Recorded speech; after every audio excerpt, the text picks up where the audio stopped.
All right. All right, Shane, what's up, dude? Not much, brother. How are you? I'm great, man. Yeah. I'm great because I came up here to this awesome house here in Fresno, man, and I'm just like, you got the jacuzzi hanging, you got the sauna, you got your, cold water for your cold water plunges, and it's just a resort here, man. Hey, it's my little slice, Well, thank you, man. Thank you. So, guys, I got my buddy Shane Brown here. He's a captain at the Fresno Fire Department. And today we're going to be talking about the SGB shot, and it's the Stellate Ganglion Block. There we go, Stellate Ganglion Block Shot. Sorry, so it's brand new to me. Yeah. My story with the recovery from PTSD and the job being a firefighter and different stuff like that. You reached out to me a couple weeks ago, and you've known me for a while from Long Beach and whatnot when we used to work down there together. And you're like, hey man, I got this SGB shot. And I was like, wait, what happened? What's this? How come you got it? What's this all about? So, we'll get right into it. Yep. And what is SGB? Why did you get it? How does it work? And how can it benefit us as firemen or anybody that's going through any kind of, maybe mental health problem, brain health side of it? Let's get into it and just, let us know what you got. Absolutely. So I had no idea what this thing was, right? And obviously our stories, intersect in a lot of ways about the things that you and I have both experienced. I mean, the fire service in general, I think the majority of us all connect and have many similar veins and issues that we deal with. I'd always been pretty solid. Like not much bothers me. I thought everything was fine. I didn't really realize a lot of the biological consequences of this job. Yeah. And what I mean by that is you've done a lot of research on the brain. Mm-hmm. You're really into the neuroscience, as am I. Yeah. Neuroplasticity is a big hot topic right now. If anybody's paying attention to that, they're finding that they used to think the brain is essentially done growing at 25. They're showing without doubt that no, man, like even when you're older, you can continue to learn. You can learn an instrument, you can learn a language. It's like the brain is amazing, right? Yeah. It's our onboard computer. So as I went through my sort of journey on trying to discover what was bothering me and the issues I was having, I hear about this shot. Now, as you know, right, you go and you finally say, okay, I'm willing to talk to somebody. For sure. One of the first things they do is throw meds at you. Yeah. Yep. I'm not one of those med guys, We're both healthy guys. Yeah. We eat, well, you eat better than me and work out better than me, but I eat fairly healthy. I take care of myself. I stay pretty fit. I mean, I work for a busy department and you have to and stuff. So, however, the doctors immediately want to implement this regime of like, hey, here's a dozen meds. And I was like, what are you talking about? Yeah. You haven't even talked to me. Exactly. You've spent like 20 minutes with me and that's it. And it's like, you have no idea who I am, what I've done, what I'm capable of, my mindset, anything. Yeah, exactly. So it was a super disappointment initially because as it's hard enough for firefighters to ask for help. Oh, for sure. Right? Yep. Just like you, me, most of us. So when you finally kind of timidly raise your hand and say, okay, I'm willing to, and then you get met with that. Yeah. It's no wonder people don't want to go back. Exactly. Or, continue down this road. They will, what the hell am I doing? I don't want to take fucking gabapentin and trazodone and all these crazy names and shit. I mean, dude, I didn't like taking Vicodin after a surgery. I mean, it's like I minimally take medicine. Yeah. Do you even take ibuprofen? Barely. Barely. Exactly. I mean, I do, but it's pretty rare. I mean, as we sit, I just had skin cancer cut off. You haven't seen me take a single med since you've been here, right? No, I mean, I haven't. other than some old Metamucil because I'm getting older. But yeah, man, like it just, meds weren't my gig. And I'm thinking to myself, like, is this really how this is going to be? Yeah. Basically what I would expect, right? Like, don't listen to you, pick out a symptom, throw something at it, come back to see me in 3 weeks and cool, I get to bill insurance again. Meanwhile, I'm still fucking stuck in limbo, not knowing what's going on. And, if I'm at work, calls are still coming, right? And I got turmoil at home, whatever's happening. So anyways, as I said, I'm more than happy to share my story, in the future with you, in a public forum, no problem. But today we're talking about SGB. So as I progressed through this, I went to, I actually ended up going to a facility and it's dedicated to firefighters. It's a center of excellence. Okay. And who's that? Is that through union? Is that through the state or how does it work? Right. So that IAFF, our International Association of Firefighters, essentially it's a facility for anybody that's a part of the IFF. You can, the numbers online, I mean, you can literally Google it this moment if you're thinking about it. And they have a slew of different opportunities for assistance. And I called initially to see, because I'd had some pretty bad experiences with some providers in the area I'm working in. I think a lot have. Yeah. I mean, well, I think that EAP, you know, they should come up with a different acronym because it's not an assistance program whatsoever. Right. But yeah, so I one of the things I knew that the Center of Excellence offered was to potentially say, hey, we can hook you up with vetted providers in your area. So I called, and that was my initial intent. Well, through some discussion on the phone and through kind of them doing the intake checklist of, you know, why I was calling, they actually offered for me to come out there. And at first I thought, man, that's crazy. I'm not going to go there. You know, and I said, well, we'll get in depth on this another time. I'd love to share it because I really think that it's an amazing place that saves lives. I don't think I know. I was there. Yeah. But so like fast forward to all the decisions to get there, going there, my arrival. Okay, well, unfortunately when I got there, like one of the things was medicine, right? They wanted medicine. And I said, I'm not, I don't want to do this. I don't think, you know, like most of us, right? I don't think I'm that bad. I'm good. Like, I just think I need a couple little tweaks, right? Yeah, maybe a little, definitely. in typical fireman brain, what do? We're the fixers. Like, give me the page that gives me the 10 bullet points I need. Yep. I'll go do them today. Exactly. And it'll fix me, right? Yep. It's that simple. I mean, that's how we do it. Yeah. We respond and we knock out a fire. We're back home in 2 hours and we're laughing and joking. So what's the difference here? Exactly. It's got to be that simple, right? That's what we think. Yeah. Yeah, it is. I mean, that was my mindset 100%. Yeah. You know, sure. even researching stuff, right? Yeah. Like you, like dude, and I'm that guy too. I'm the podcast. I'm the book. I read crazy voraciously, right? Yeah. So I like to feel like I'm fairly informed. For sure. I'm very open-minded. So I wasn't opposed to, and I want to make that clear too. Like, I'm not saying that anybody that needs medication is to not do it. Right, that was your right. personal choice of I just knowing want to start yourself. there. You know what I mean? Yeah. Without a test, like now if you tested me and like, hey man, you're kind of whacked out of your skull and your chemical imbalance is requiring this, then that's kind of hard to argue with. Yeah, for sure. But it was kind of like a 10-minute conversation. It's like, I might be a Tasmanian devil spinning around, but like, can we start with some discussion first? Yeah, exactly. It's just, so anyways, while I was out there, one of the first things that I started hearing guys ask me was, hey man, are you going to get the shot? These were the guys that were actually there, the other patients, and everybody there are firefighters. Okay. Or members of the IFF. Got it. And it's a voluntary place. That's the beautiful thing about it, is that, you know, it's not people on 5150 holds and things. I mean, these are brothers and sisters just like us that are suffering, and a lot of them are a hell of a lot worse off than I even realized was going on out there. Yeah, you know, for sure. I mean, with some serious addiction problems, serious substance abuse, serious suicidal ideations, attempts. I mean, you name it, right? Horrific families, whatever. But pretty humbling, huh? Oh man, it you know, I was talking to another guy I work with, and he went through something similar to that I did.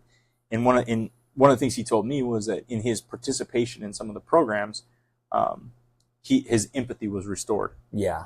You know, and that because we lose that. We do. Yeah, you know, lose it. Absolutely. Yep. You get desensitized, right? Like you start to, just pull up your bootstraps, man. Just be tough, right? Yeah. Which we need to, but there's a time and place. Yeah. No, I mean that's another whole discussion we need to have on the whole. We don't want to create a culture of victims, right? Absolutely. Yeah.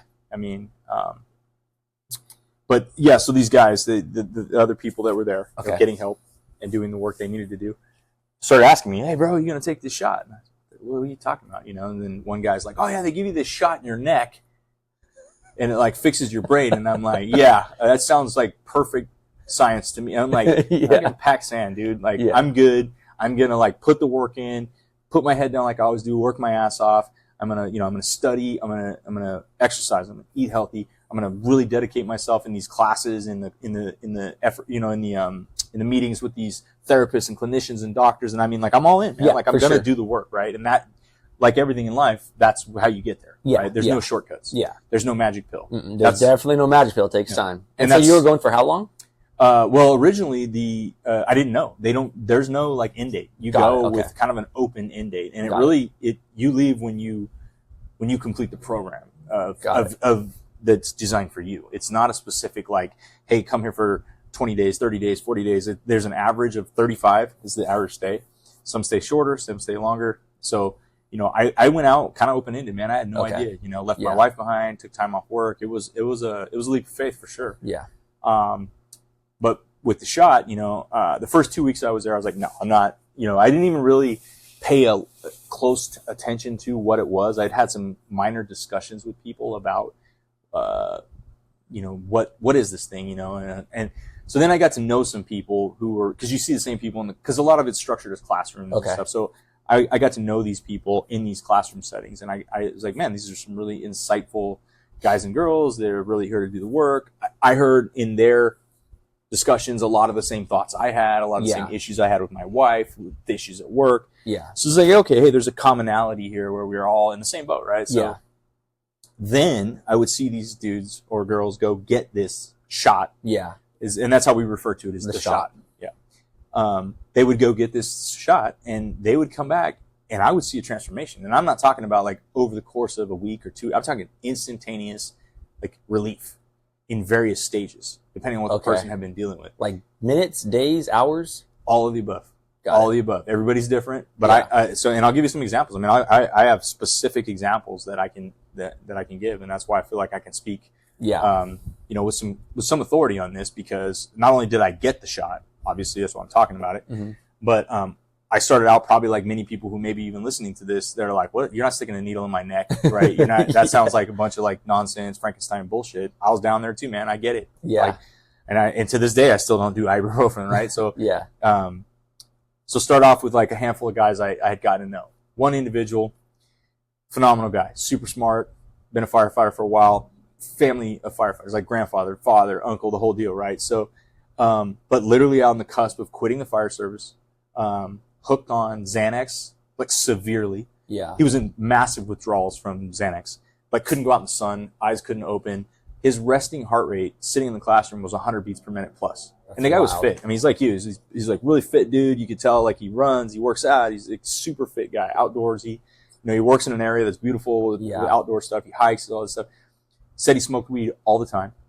He hadn't slept more than 4 hours in over 4 years, is what he said. So, he'd sleep an hour here, 2 hours here, but he hadn't more than a 4 hour block of sleep in more than 4 years. Wow. Okay. And he was, I saw this guy and I'm 100% telling you, he was there to do the work. There was no bullshit. Yeah. He didn't want a magic pill. He wanted to get off medication. Yeah. Yeah. So this is the short version of this guy, but basically he goes and gets the shot. Within 2 days, his heart rate was down to 60, resting heart rate. Yeah. 2 weeks later, when he graduated and left the facility, he was off medication. Yeah. I texted him the other day. He's still off meds. Wow. Yeah. That's insane. So anyone listening that's not in the fire service, maybe your family member or something like that, or a loved one, a resting heart rate is typically around like 60 to 75, somewhere around there. Yeah. But the normal average heart rates are about 60 to 100. Anything at 100 and above is typically faster. So, when Shane's saying that, his resting heart's at 100, that's pretty fast. Yeah. That's not normal. And if you do the research, right, I recommended the book, The Body Keeps the Score. Yeah. That was a huge help for me, because that made me realize, there's some stuff, I don't care how badass we are, or we think we are at least. Yeah. We think we are for sure. You can't reprogram your brain through meditation, you can to a certain extent, right? I'm sure there's plenty of people that'll argue this up and down. And it's not that I want to get into semantics debate. Yeah. Because that's all the stuff I did, meditation every single day, cold plunging and putting every uncomfortable thing I can. And when you talked about this, I was like, wow. Okay. Yeah. So yeah. No, and you've made incredible progress, right? But as we've discussed, like there's that intangible thing you can't put your finger on yet, that you can't get over yet, that hump, that weird thing, right? And it is literally your brain. And this is what I learned. So like just you, me, many people and the people that you're helping now that are civilians that maybe aren't even first responders. Yeah. I learned unequivocally trauma's trauma. Yep, right. Exactly. No matter what. So I did a lot of comparing that what I went through is not as severe as yours. Yeah. So I'm just being a wimp. I'm being weak. I need to pay attention, whatever. And that's super common, right, in the trauma world. And anyone that doesn't know Shane, I'll tell you right now, he is the last person, first of all, to even be talking like this. So for you, Shane, to open up like this and really be like, hey man, it's a real thing. Shane's definitely that guy to where it's like, nah, he'll never talk like that, so, it's humbling to me too. It really is, because, it just opens my eyes. So yeah. Yeah. Well, 6 months ago, I would have bet you too that I wouldn't, but a lot of the research I did while I started my journey through this, as I said, those first 2 weeks, I didn't do a lot of research on the shot. Yeah.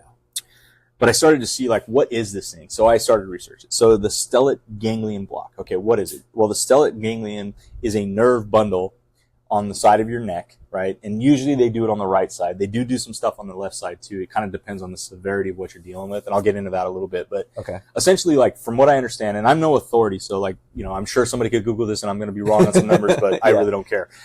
But you've gotten it and you've seen, you've felt the results and you've seen the results of other people. I just mean, like, when I say, like, I'm going to say that it's been out for 30 years, somebody might find out it's been out for 40 years. I really don't give a shit. It's been out for decades. Yeah. Right? This is something that should be known by anyone. Yeah. You know, firemen or not. Yeah. That it's available should you need the help to, you know, put this into a therapy type package, if you will. For sure. Yeah. So from my knowledge, it's been around 30, 40 years. About 10, 15 years ago, we're in war. Obviously, Iraq, Afghanistan, our vets are coming back. They're horrifically scarred. You know, they've got buddies getting blown up with IEDs. You got a bunch of our special warfare operators that are over there for multiple tours, you know, horrific conditions, all this stuff, right? We know all about it. It's terrible, super gnarly. So a Navy SEAL, who's a doctor now, to my understanding, he's one of the first pioneers, Dr. Mulvaney. Okay. He's on the East Coast. Him and another person, I don't remember that doctor's name, but they kind of like find out about this thing, right? Because they did a lot of the neuroscience behind this ganglion block. Mm-hmm. And what this ganglion block is, it's connected directly to your sympathetic nervous system. Okay. That's your fight or flight, right? Yeah. So that's the tiger runs out of the jungle. What are you going to do? You're going to fight it. You're going to flight. You're going to run. Yeah. You're going to freeze. And the tiger's going to eat you. Yeah. Right. And now they're even calling another response the fawn response, which is kind of what they use for like a Stockholm syndrome, where you kind of start to fawn over your attacker. Yeah. So they have those four, and that's sort of like the limbic system, the amygdala of your brain, the connection with that ganglion block, your vagus nerve, all these things interconnected together. I mean, it's literally that primitive thing. Like, you have zero control over this mechanism within your brain. It is designed to happen in a millisecond when a threat is perceived. So as we interpret information, we look around wherever we're at. You and I are sitting here at my table in the backyard. We know we're safe. We're good. We're solid, right? So both of us are relaxed. We're not on high alert. Our heart rates aren't up. Our pupils aren't dilated. Our blood pressure isn't elevated. We're not sweating. We're not having a physiological response because neither one of us are in danger at this moment. We're just sitting here shooting the shit, right? Yeah. So what happens to firefighters, but it also happens to anybody who's suffered significant trauma, whether that be childhood abuse, sexual abuse, a natural disaster. I mean, even a large wildfire that runs through a town, let's say, you know, a tornado, a hurricane, the loss of a child, the loss of a loved one that, you know, that's young. I mean, anything and everything can cause these things to where when we experience a significant trauma, whatever it is, right? Again, we can make fun of anybody. Oh, yeah, you're just being it. But it's significant. It is. Yeah. To that person. Exactly. And the reason it's significant is because the organ, the brain, right, the actual function of the computer, it doesn't differentiate that, oh, well, Eric and Shane, having seen these burned up kids, that's much worse than me being, you know, mugged. Exactly. Right? Yep. And so, like, I shouldn't feel sorry for myself because somebody stole my wallet, my purse, whatever, right? Yeah, yeah. But yet, that's pretty traumatic for someone who doesn't have the exposure we've had to the calls we run. Exactly. Yep. So again, at a biological level, the body, the brain, everything interconnected is doing things in those moments. And in my mind, for me to like memorize these things and to remember, I just envisioned it as like a hard drive. It was like a digital imprint of what is going on in this moment. And if you survive, then your body stores that away as the correct response should you encounter something in the future that makes your body feel the same. Exactly. So again, a threat is perceived. You resume where you were when that first trauma imprinted on your body how to be. Yes. And for me, that was like a huge light bulb because I'm like, oh, that explains a lot. That's why my buddy who's hooked on Xanax, his heart rate's at 100. He can't get it down. Yes, he had some problems hooked on chemicals, right? But the traumas he experienced, he would have nightmares, so he couldn't sleep. Exactly. He would avoid the areas that he used to, or he ran these calls on, right? Exactly. He would find any excuse not to do it. Exactly. He would smoke weed because he couldn't breathe. He felt like he could not catch his breath. So that was the only way he found to calm himself down. Another guy that went, I told you about, he had IBS, right? Irritable bowel syndrome from what I understood, the better part of 10 years. And this guy, again, like you, super fit guy, right? Like shredded abs. I mean, the guy was like a rock climber. You look at him, you think like he's the epitome of health, right? Yeah. And you have zero idea what's going on internally with guys. Like, you know, you and me have talked about this. Yep. And this particular individual, he'd been an internist. It wasn't even 40 years old. He had multiple colonoscopies already. Yep. They weren't sure, does he have cancer? Does he have a tumor? Does he, you know, what is going on? Yep. He tried every diet conceivable. Yep. And not to be gross, but essentially like his issue from what he explained to me was like he went to the bathroom like 10 times a day, and they were like these little rabbit pellets, basically is the way he described it to me. He's like, yeah, he's like, I can eat a ton of food, nothing changes. He's like, I can eat nothing changes. And it's just like so weird. Yep. He goes and gets the shot. Within a few days, like within 2 days, he was having regular, normal bowel movements. That's insane, man, because as you tell me that, you know, your buddy that had the nightmares and the avoidances and the triggers, and I know that's a word, a trigger, you know, but it's a real thing. Like you said, you know, biochemically, your brain recognizes those things and your body, you know, acts a certain way. I had the same thing, IBS, and for years, and I would take a trash can. Anyone that's hearing this knows I'd have a trash can in the rig with me because my system was so messed up. Yep. Along with the nightmares, along with everything else. It's like, and I get it. So to know that there's this shot that I don't know about a few years ago that, you know, you're telling me about, like, you know, it's amazing to me, yep. You know, and this needs to be out to a lot of people because I don't feel like it is. A lot of people still don't know about it, you know? Yeah.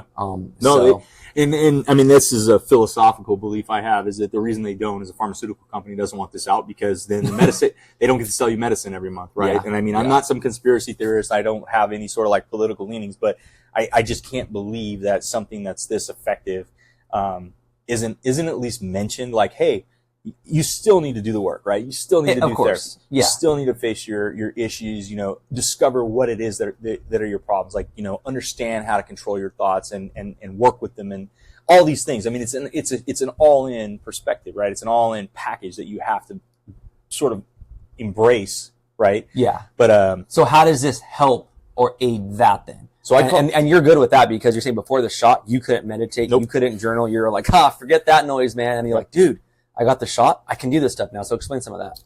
Yeah. So, again, my one buddy that I told you about with the 100 heart rate, the other guy with the IBS, there was a handful of other guys I could go on and on. There was a guy that was a 20-year Green Beret, 20-year firefighter. Might have seen a few things, right? Yeah. Guy's a stud. Big, huge dude. Funnier than hell. You'd never know that anything was going on with this guy. Resting BP was like 200 over 100. That's insane. He'd been to all these doctors. He thought he had a thyroid problem and he was on all these meds. So he ended up taking the shot too, you know, and him and I stay in touch. But essentially how does it work, right? So through the research, I found that the limbic system, right, that amygdala that is the direct sort of conduit for that fight or flight response in a normal person, so a person that hasn't experienced significant trauma, the way that we interpret information is it sort of goes through that amygdala like super, super fast. All this stuff happens instantaneously, you know. And everything kind of goes into the prefrontal cortex. So in your brain, that's sort of the data processing center of everyday life. Yes. So as long as there's no threat and you don't feel in danger and you're just in normal life, right? Most of your interactions are going up through that prefrontal cortex. What happens to us as firefighters is a long-term chronic exposure. Yeah. And over time, the brain, that amygdala becomes the overriding sort of decision maker, and the prefrontal cortex, at least in my brain, it's like it's off the team. It's not even on there. Yep. So everything I was doing was being decided at that amygdala level, right? Yes. So what does that mean? Well, it means that I was in constant hyperarousal. Yeah. My body was in constant hypervigilance. Which a lot are. I think most of us, anybody that works in a fire department that's busy or cares, you don't even necessarily have to work in a busy fire department. Yeah. But if you're a person with empathy and you give a shit and you've been exposed to this stuff, I mean, the effects, they have a toll. That's why I love that book. The body keeps the score. Yeah. It keeps the score, man. It does. Sure. And a score is different for all of us. Yeah. Your IBS, I have zero understanding of that. Yeah. But my racing thoughts, my muscle tension, the way it manifested for me, drinking too much, you don't do, I've never seen you drink too much. You weren't that guy. I was, right? Yeah, yeah. So for me, it's like, those are perfect examples of like the same issue, because biologically we're the same. Exactly. I mean, you're better looking than me, but no way. Biologically. I got some more hair about it. you open us up, right? I mean, it's the same. Yeah, for sure. So then how come we don't react the same, even though we have kind of the same, let's say, memories, slideshow, whatever you want to call it. Yeah. And it's strictly because of whenever we went through these experiences in our past, right? Our bodies reacted differently in those moments. And then that's what we continue to rely on and to return to whenever we were experiencing stress. Exactly. And over time, you get desensitized. You don't recognize it as stress because you just live in this state at all times. So to you just think it's normal. Yeah. And that's what we choose. That's our choice that we take 100%. on for ourselves, for sure. Yeah. Well, and take a step further for a guy like me, as you said, and I appreciate it. Like I wasn't the guy that would talk about this because I didn't think it was, not that I didn't think it was real. Yeah. I absolutely knew that people suffered. Yeah. I just didn't think I did. Yeah, for sure. I was like, stuff just rolls off my back. Exactly. Because I didn't have nightmares. I didn't sleep great, but I always attributed to, hey man, I'm getting older. I got a lot of miles on my body. Things hurt a little more. And then, the drinking thing at times was definitely like I'd throttle back, because, oh man, I'm hitting it kind of hard. I'm going to slow down. I mean, I even went for like a year and a half and no drinking whatsoever while I was the PIO, just because I thought that was a responsible thing to do. Right. Yeah. But alcohol never like wrecked my life, right? I never was in debt. I wasn't like waking up in gutters. I wasn't, stuff that you read about and hear about. Anyways, so with the shot, how does it work, right? So what they do, because as I just explained, the amygdala essentially becomes the overriding decision maker. So what I pictured in my dumb brain to make this make sense is that pretend that amygdala is like a filter. And when a filter gets clogged, nothing gets through it, right? So even though, yes, my brain is still normal in and of its function and structure and whatever, the information wasn't getting through that filter to the prefrontal cortex where it belongs. Yes. So all of my decisions were basically being made at the amygdala level. So if I didn't perceive threat, if I didn't perceive danger, like I was numb to it. I didn't pay attention. So I didn't care. Yeah. I didn't notice details. I didn't look at the ocean waves and a nice gentle breeze and a palm tree swaying. I mean, I have a boat. I go scuba diving. I was doing all that. I couldn't tell you details of many, many things I've done. Exactly. And it no longer became about the journey. It became about like the destination. Yeah. And then what's tomorrow. Exactly. I was living in the future. I could not live in the present. Exactly. I literally, I couldn't, dude. Yeah. I could not. So as you said, the meditating, when I got out there, I thought, okay, cool. I'm isolated. They take away your cell phone, which fuck, man, if you want to get some, like, some kind of get centered and just put that fucking thing down, and go out in nature, like barefoot, Yeah. I know, right? Coming from me, that's pretty funny. But, dude, it's incredible when you, can be present, right? Well, I first couple of weeks, I put in an honest effort, try to journal. I was writing letters to my wife, and it was good. I could write 3-4 pages, but then I was done. And even getting 3 or 4 pages would take me an hour or two. So you couldn't concentrate, or you're racing thoughts, or hypervigilance, or like what was all of it? I think all of the above, right? So it was literally, I think I read a thing on a neuroscientist that said, on average, our attention span these days is about 40 seconds. Yeah. And that's a good example of like, I'm not a big social media guy, but when you're scrolling Instagram or Facebook and stuff, from what I understand, these videos are like super quick, right? Like, and I know for myself, somebody sends me a link. It's pretty rare I watch a minute video somebody sends me. Yeah. I mean, we just don't do that. Yeah, I don't personally. I mean, hey, I'm too busy. I'm too important. I've got things to do. So I don't have time to watch this 4-minute video on puppies or whatever, Yeah. So. But it's funny, man. No, but I don't care. It's like, that's the whole, and it's a silly thing, right? It's just like, of course I have 4 minutes. Yeah. But yeah, that's the weird thing, right? So for me, I'm like writing, and as I'm furiously writing on a piece of paper, my mind has 30 things going. Yeah. And now let me write over here. So now I'm making a note over here to make a note about this. And I've got 4 different pages with 4 different sets of notes. Yes. With 4 different trains of thought. Yeah. Right. And I couldn't just sit there and write my wife a letter. Yeah. And be fully concentrated on that. So how the hell could I be a husband at home? Yeah. And be there and have dinner with her in my backyard? This is beautiful. It's gorgeous. That we built, right? Present. And just sit here and have, let's light a candle. Let's have, a nice dinner and, a glass of wine instead of 2 bottles or 3 bottles. Exactly. I'll just have a glass of wine and not ruin the night, right? And make her feel like, oh, great. Well, it wouldn't even matter if I'm here because he just wants to drink. Yep. So all of those things together collectively, right, led me to seeing the guys go, doing the research. So I got a consultation with one of the doctors. Now, out there at the center, they have a agreement with doctors that do this for first responders. So they give you a hell of a deal, right? Okay. So, so I have a Zoom consult with this doctor, and he says, What do you think? And I said, well, I've done enough research. I'm not worried about it. It doesn't scare me. There's very little risk in this. I mean, there's risk in anything you do, right? But because they are going to stick a needle in your neck. So you have lots of vasculature in there. So they talk about, the potential for, like maybe missing the shot, like severing some sort of like smaller blood vessel, whatever, I mean, of course, it's just a typical surgery thing. Like anything can happen. Yeah. I mean, you can throw a clot, whatever. If you're on blood thinners, there are certain medications that like they might tell you, hey, don't take it for a week or whatever, right? But point being is it's really not that big a deal when it comes to the actual procedure. Yeah. So him and I discussed it. He says, you have any reservations? I said, no. And he said, well, what's your mindset? Now, and this is the key, okay? Because a lot of people, when I tell them this, it comes off like the miracle pill. It comes off like the miracle shot. It's not. He said, and I give this guy credit. I really appreciate it. He wasn't just trying to make money. Yes. He said, what's your mindset? And I said, well, I'm seeing the results with these guys that are coming back, and they're doing well. And I now know I can't do this on my own. Yep. I don't want to take medicine. I'm not there yet. I mean, I wasn't completely ruling it out, but I'd only got 2 weeks in. I'm like, I'm going to give it some time. But I was like, there's something to this. I watched a bunch of videos online, many combat vets. I think that us and combat vets have a lot in common. Theirs is a very acute, super intense over 8, 10, 12, 14 months. Many of them return from multiple tours, obviously.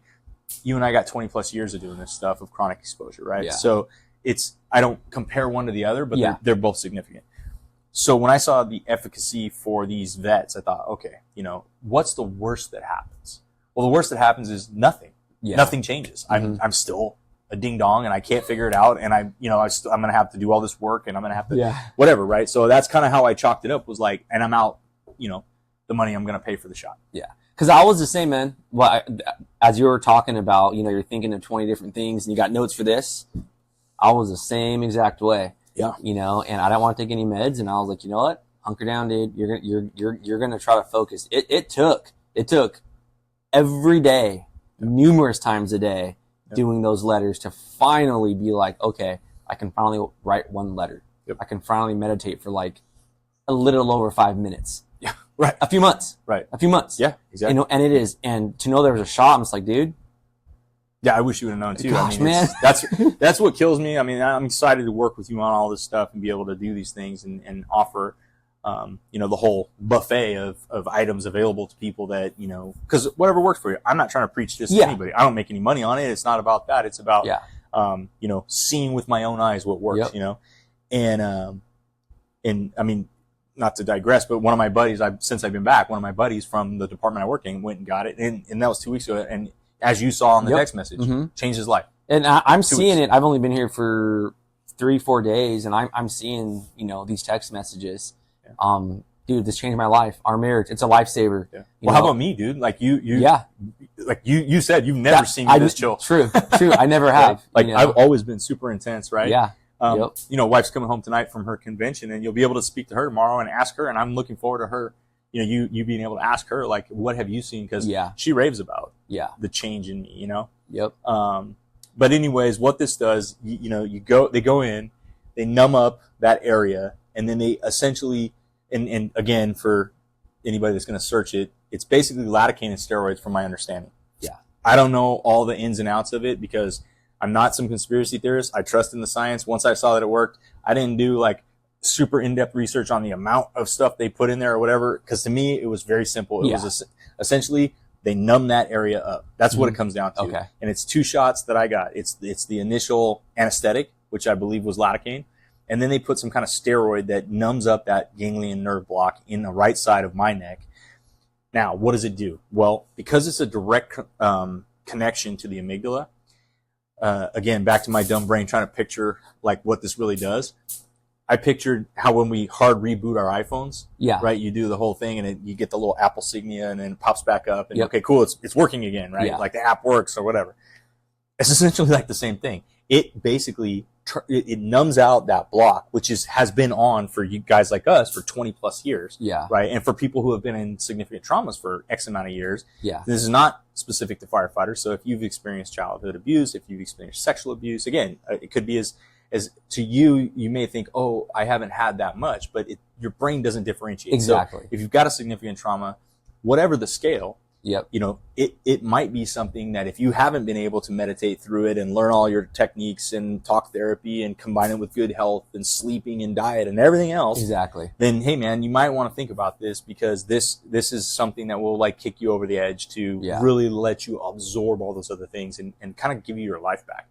So like I haven't got it yet, and I'm going to. I want to get it, you know. And I can't wait, because I still feel like there's something that's like, what's that? There's something still there, and you can see it in me. You're like, dude, I can tell. You can see it. Yeah, I can sense it. Absolutely. You know, and I'm gonna get it, you know, and I'm stoked on it, because like, first of all, I trust your word, you know, and I trust, you know, the science behind it, and I never really thought much about the brain stuff and the neuroscience until everything I went through, and to know that there is, you know, not a miracle pill or a miracle shot per se, but to put that in conjunction with all the other science of how the brain works, that's a great recipe for awesome success. Yeah. No, and the beauty is, right, like, so this shot, how often do I have to go get it, right? Every month, every 2 months? Yeah. No, it's like, from my understanding, hopefully I'll never get it again. Yeah. Because what it did, it allowed my brain to rest for 30 minutes. And again, I'm spitballing, so don't hold me to the exact numbers, but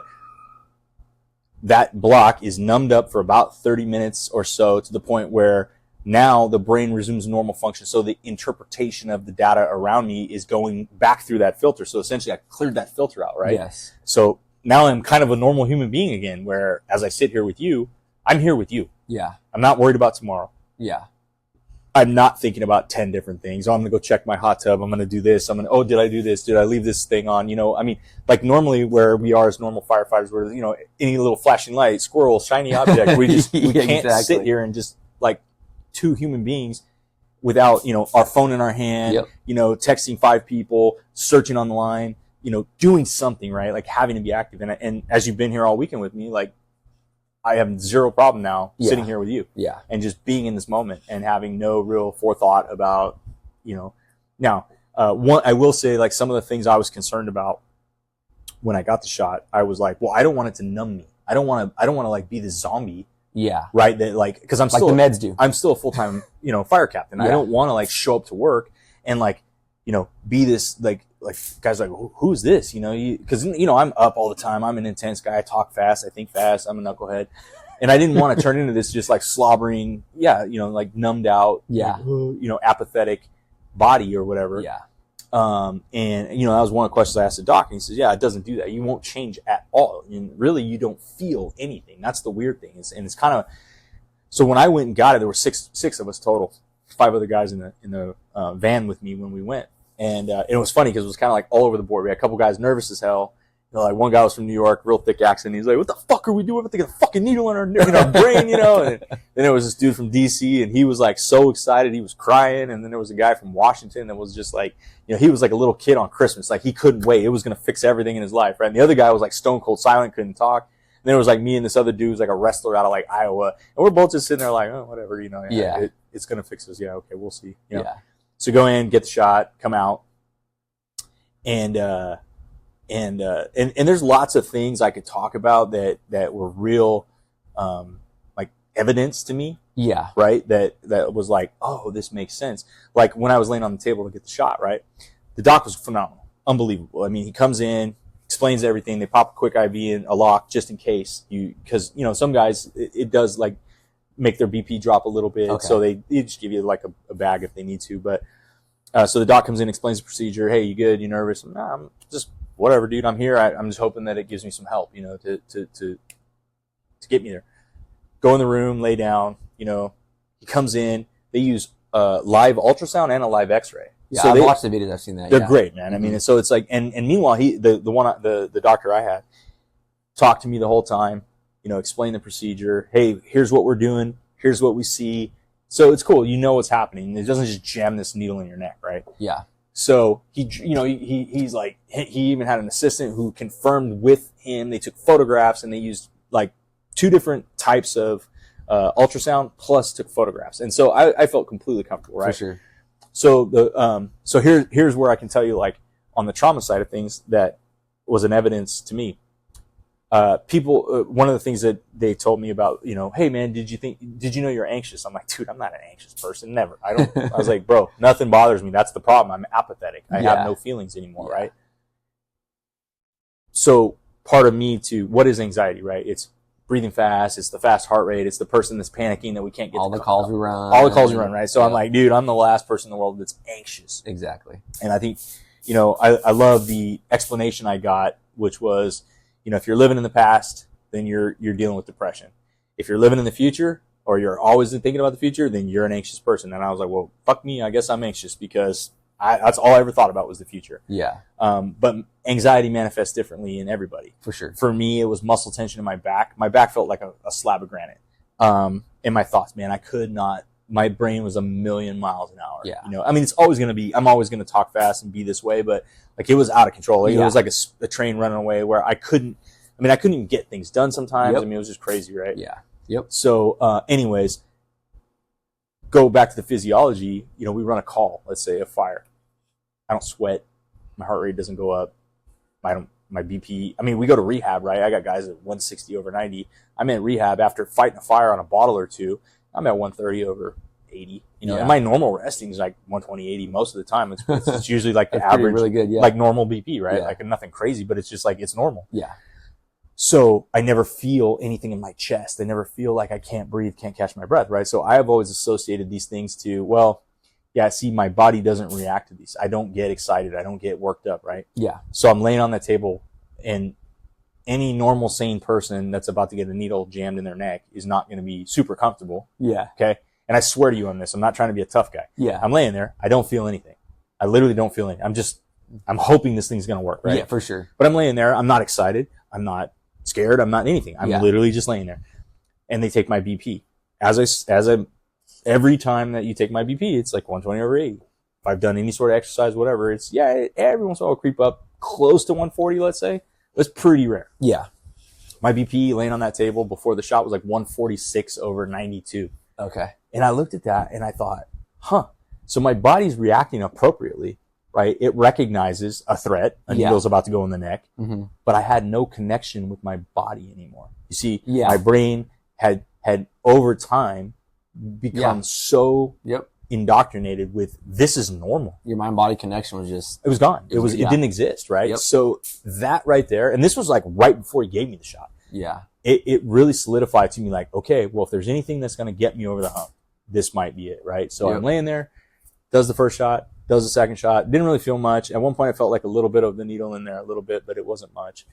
Gets done. He's like, cool, brother, hang tight. 7-8 minute procedure, if that.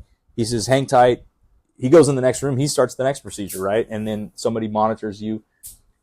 10, 15, 20 minutes later, he comes back in. I sit up. He's, hey, how you doing? And he looks at my face. He goes, well, your face is doing what it's supposed to. Well, because that nerve bundle's numb, you start to exhibit on one side of your face signs like a stroke. So your face starts to kind of droop a bit. Okay. But that's what they want to see. Yeah. So the right side of my face is drooping.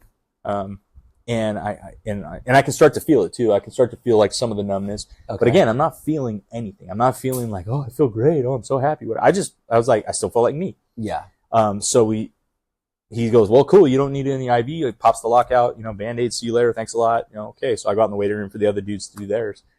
And it was funny because each one of those guys came out and they had a different reaction. Like one guy came out and was instantaneously like, dude, because he had a specific trauma that had happened in the department he worked in. It was like a very, very specific call that like if he even started to think about it, it was like panic attack. Oh, okay. So he comes out of the shot and it's 5 minutes and he's like, hey man, I'm going to sit down. And he goes, I'm going to try to think about that call. And he's like, if I start panicking, will you help me? I was like, yeah, and he just sits down and he starts thinking about it. And he's like, dude, my heart rate's not going up. He's like, oh shit. And, and at first, of course, I'm kind of like, yeah, is this guy laying it on thick? I'm thinking in my head, like, okay, guy, is this psychosomatic? Is it, something like that? Yeah.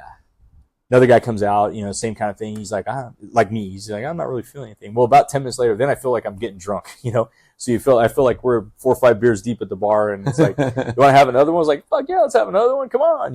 Like I had that euphoric, just, hey man, life's good. Yeah. I'm happy. We're at the bar. Nothing can hurt us. Let's have another beer kind of feeling that you get when you're cutting loose with your friends, right? that lasted 10, 15 minutes. And then that was it, man. Like it sort of like resumed. Face stayed droopy for several hours.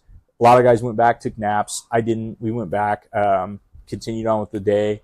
And then, the first indication that I had that something physiologically had changed was that afternoon. So about 6 hours after the shot, we had a graduation ceremony.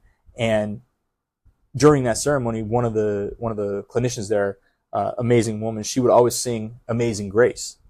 And every time I hear that song, like you and most guys, right, like from the fire service, I always think of our funerals, right? So I used to have these visuals of the Class A hats or white Class A hats. And I would oftentimes hear the bagpipes, like in my head. So even if they weren't playing bagpipes, I would hear, not necessarily the whole song, but just, a few notes bits and pieces. Bits and pieces, right? That was my visceral reaction almost every time, because I went to several of the funerals back in New York. I have funerals over here, obviously Dave's funeral, things like that. So, she starts singing the song, and I love the song, right? I mean, it's beautiful.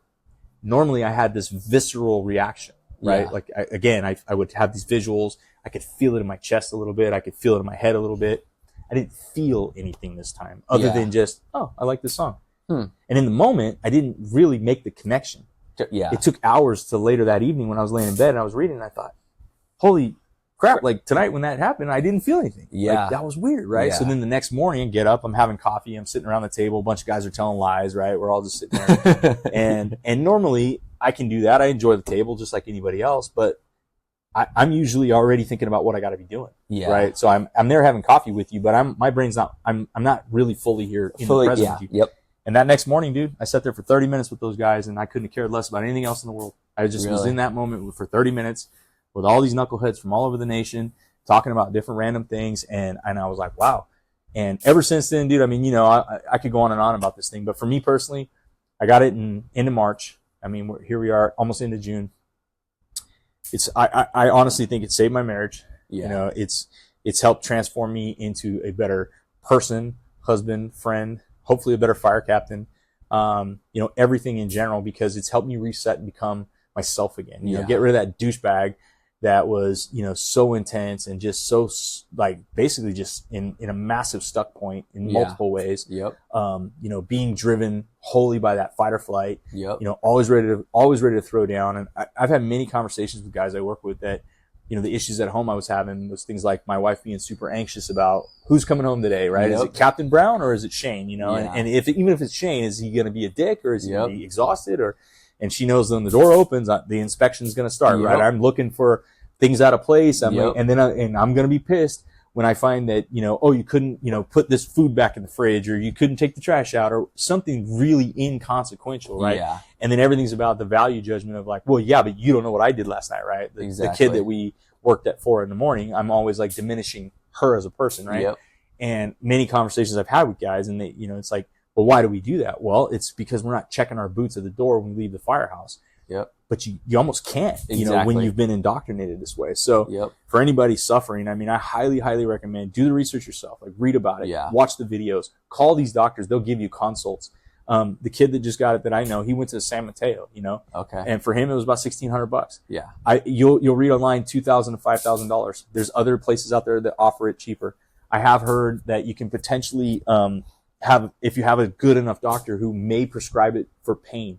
So if you're having like chronic pain, I got another buddy of mine, he's had massive surgeries. He's a huge guy. He's been an engineer for a long time, but he was a firefighter for a long time. And I'm really excited for him to get it because he's done everything and he can't, but he's got so much going on. And I really think that this is going to be the thing that like just helps him. And even you, I'm really excited for you when you're done.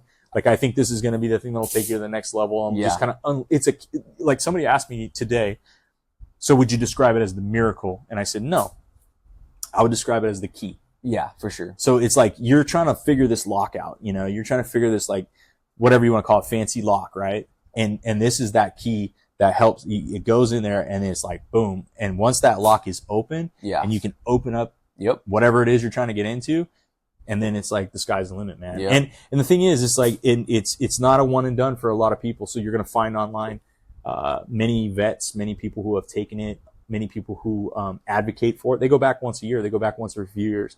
But that's not a common thing. Yeah, for sure. And you will find many civilians who've taken it. There's available YouTube channels of testimonials from women, men, all over the spectrum. So, and we don't know the routines they're doing, if they're sticking to their other healthy routines, the diets, the journaling, all those other things that go along with it too. So, there can be a lot of reasons, for them getting it again too, really don't know, but get your point. Yeah. I've read different, studies and you know how it is. I mean, it's easy to throw numbers out there, but 80% to 94% seems to be the numbers I hear regularly on the effectiveness. So like meaning that 8 out of 10 patients or 9 out of 10 patients see results.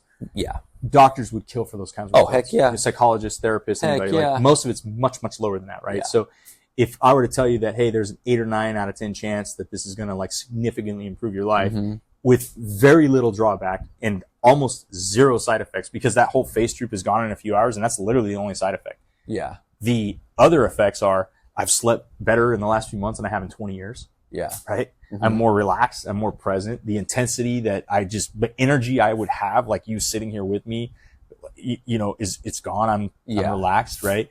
The shit that normally used to make me insane, you drive in traffic and some asshole cuts you off and you want to rip them out of their car. Yeah. Which, I mean, a lot of people feel that way, but part of the reason that happens to people like us is because we've seen so many traumatic accidents. So we know the result of people driving like that. Exactly. So there's that visceral response because we think, hey man, you're putting my life in jeopardy because I've seen this happen. And so we get super pissed off. Exactly. Well, when you cut me off now, I still think you're an asshole. Yeah. But I don't want to rip you out of the car now. Yeah. I'm able to just kind of like, hey man, that's your deal. You're the one with the problem, not me, kind of thing. And so, I'm not giving that real estate in my head to these people anymore. Yeah. I'm able to let stuff, kind of roll off my back. Wife and I haven't had really any disputes or arguments in the last several months. I mean, outside of little tiny things that are just typical marriage things, normal right? stuff. Yeah. But even when we have those, easily to get over. Whereas normally I'd have gone from 0 to 11 right now because I was ready to fight at all times. Yep. Like that amygdala was the driving force. And I know that that's the majority of us, is that we're all ready to go at the moment's notice.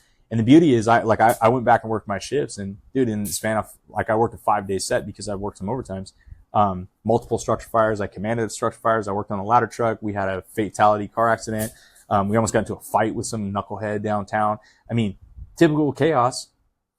I was fine. Yeah. No, it didn't really affect me.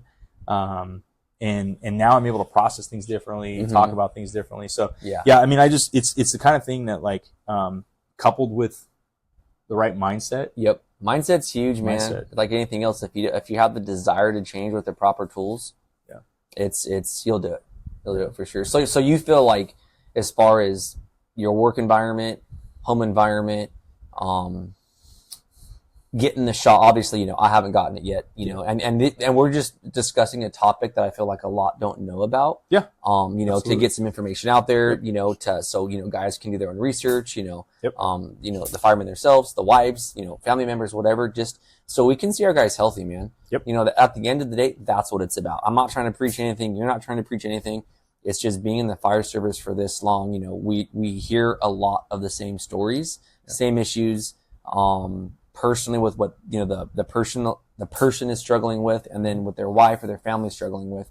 And it's pretty much all the same. And, to have enough humility to realize that and take the steps for yourself, Shane, to do it. I feel like, first of all, I respect you as a person, working with you. And then, when we talk about fires and whatnot, your tactics and strategies and everything, you're very smart when it comes to the job, and, you're going to be doing the training captain stuff up there here pretty soon. So, I mean, I really think guys should pay attention, and do the research. It's up to you guys, whatever you guys want to do, but, it might be something you might want to take a look at, and, put in conjunction with whatever else you're doing. And if now's not the time, maybe it'll be later down the road or whatever, but, I'm right with you on that, man. Yeah. Anybody that wants to talk about it, I mean, if you want to connect them with me, I'm more than happy to talk about it. Again, I'm not making money off of it. This is one of those things where you get a consult, you can ask all the questions, you can do that stuff. But at the end of the day, it's, you do the research for yourself and you find out, as I said, if you care, read that book, The Body Keeps the Score, understand how the brain works. You go to YouTube University, you're going to get educated. Exactly. We're all neuroscientists, right? Yeah. Right. So if you go there and you do that proper research and you find out that, there's a lot to this, and then you continue to hear from people who have had these results where, you know, as the text you've seen, game changing, life changing, you know, it's been a miracle cure, that whatever you want to call it.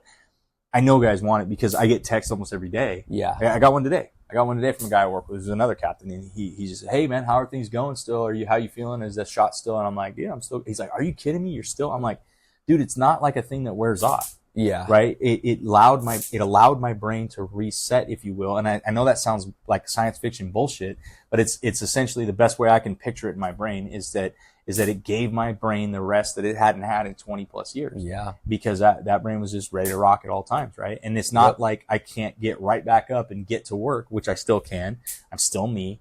I still have the same feelings. I still remember everything. I still, you know, I'm super,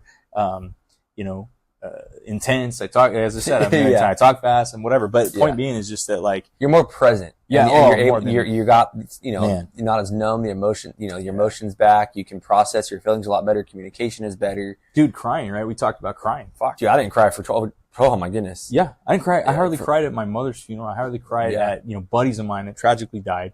You know, I mean, and, you know, other than like misting a little bit of tear, right? Dude, I can cry with snot bubbles and the whole deal now at a Disney movie, you know, and it's like, you know, and that's a funny deal. Yeah. But I mean, man, it's such a release where you're like, wow, you know, I am a human being. I'm not a robot. Yeah. You know, I'm not completely ruined from everything that's happened and seen. And and another thing too, I think one of the biggest things for me is that anybody suffering, especially the like our firefighter brothers and sisters, you know, I get it. It's scary that PTSD, you know, there's something called PTSI, you know, we can talk about another time, you know, PTSD. Right. It's not a death sentence for anything. It doesn't mean that you can't still do this job. Exactly. I feel like I'm healed. You know? Do I think that I never have to do anything again? Absolutely not. This is a lifelong commitment to paying attention to my thoughts, making sure I'm doing the right things for myself to stay healthy, right? Yeah. To know, like, hey, your cup's getting full. Yep. Like, you need to do something to, you know, empty the cup somewhat. I mean, whatever analogy you want to use. But the point is, right, like, I'm okay now that, this is going to be a lifelong commitment. Like, I'm down with that. For sure. However, I know a lot of people who feel like if they were to say those things, right, that it means like maybe they might have to go off the job, and you don't. And that sad part is, you know, in the medical field, a thing like the SGB shot, to my understanding, it's not FDA approved. So you're going to get a lot of pushback. You know, it's not going to be covered by workers' comp. Yeah. So if you're going to have your fist and beat your chest and do that union shit, hey, I'm on our executive board, and I've been there since I was in 2002 is when I first got elected to an executive board. So I get it. Yeah. I'm all about taking care of my union brothers and sisters. Yep. But if you're going to tell me that it's not worth spending a little bit of your money to do something like this, I mean, it's like stem cells. If you understand anything about stem cells and you've gotten injured and you got stem cells out of your own pocket, if it drastically improves your way of life, I would hope that you'd be willing to do that. Because if you do the math on how much you spend on booze, do the math on how much you spend on cigarettes, chew, supplements, if you're a workout fiend, whatever, right? And tell me that in a few months, right? That's a couple overtimes, man. Yeah. You're done. Like it just depends on what you truly want to do. That's it. You know, and I know for me, if this was, you know, unfortunately I retired from the job, you know, and, it's not what I wanted. But I know if this was offered to me, you know, a few years ago, I would have been all over it. 100% all over it and be like, dude, this is legit, along with everything, you know, that, with the CBT and, you know, all those things you got to do to keep it. But, yeah, man, I mean, I just think the story's rad, and I think, you know, more guys should, you know, look into a little bit more when they can, you know, when they want to. And, it's definitely a touchy subject for sure, in a lot of ways, you know, and, you know, there might be some guys like that. Oh, I get what they're saying, some that don't, but at the end of the day, like, you know, we choose this job because we truly have passion for it. We want to make a difference, and that might sound cliche, but, you know, what matters is, you know, we've got family members that really love us. We've got family members we have to take care of, you know. Here we are taking care of people, you know, that we don't even know the majority of the time. Right, but we won't take care of ourselves. Who's suffering sometimes the most? Our family. Yeah. Exactly. You know, so it's a perspective. You know, not making decisions for anybody, but it's like, you know, I got humbled a lot these past few years, and, you know, losing my wife to suicide, and, you know, I attribute to a lot of it me being numb, you know.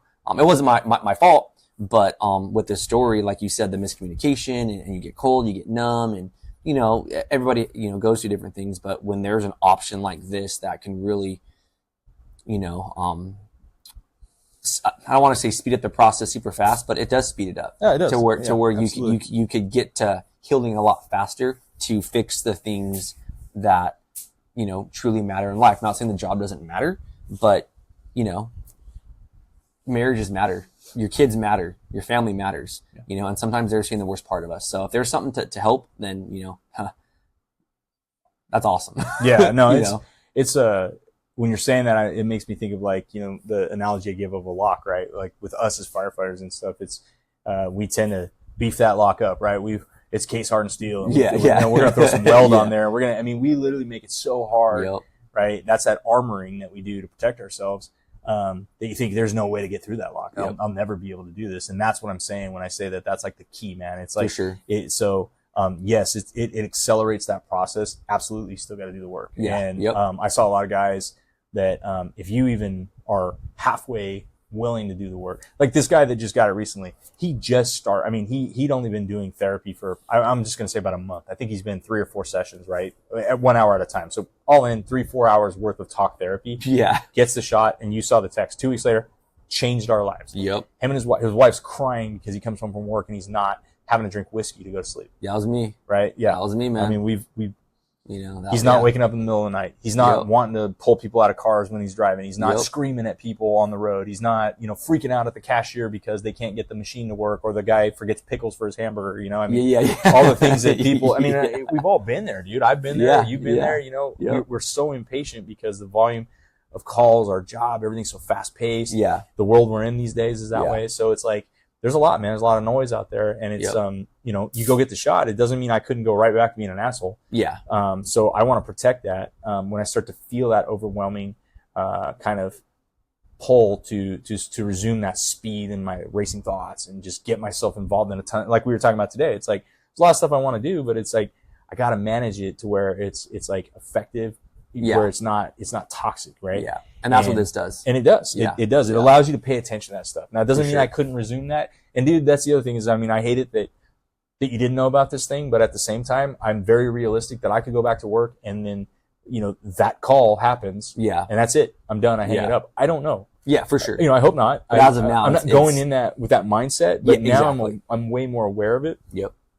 I want to pay attention for the other people I work with. I'm going to try to, you know, be there for them. I as I said, I presented this information to a lot of them, and many of them are already pursuing it. Yeah. But anybody that, like I said, that you want to talk to, we'll get you in there soon. I can't wait. I can't wait either, It's man. really gonna. I think it's gonna start catching on more and more. Yeah. Well, that's what we're trying to do. Is just create awareness. You know. Yeah. And another thing is the Center of Excellence is going to have another facility in Hemet coming up soon. So, you know, for any of your firefighter brothers, do you have a time frame on that, or they're saying end of this year. Okay. I don't know. You know how things get held up. Yeah. COVID obviously threw a lot of shit off. So I'd say a safe bet is probably by next year. But I know it's like already being built.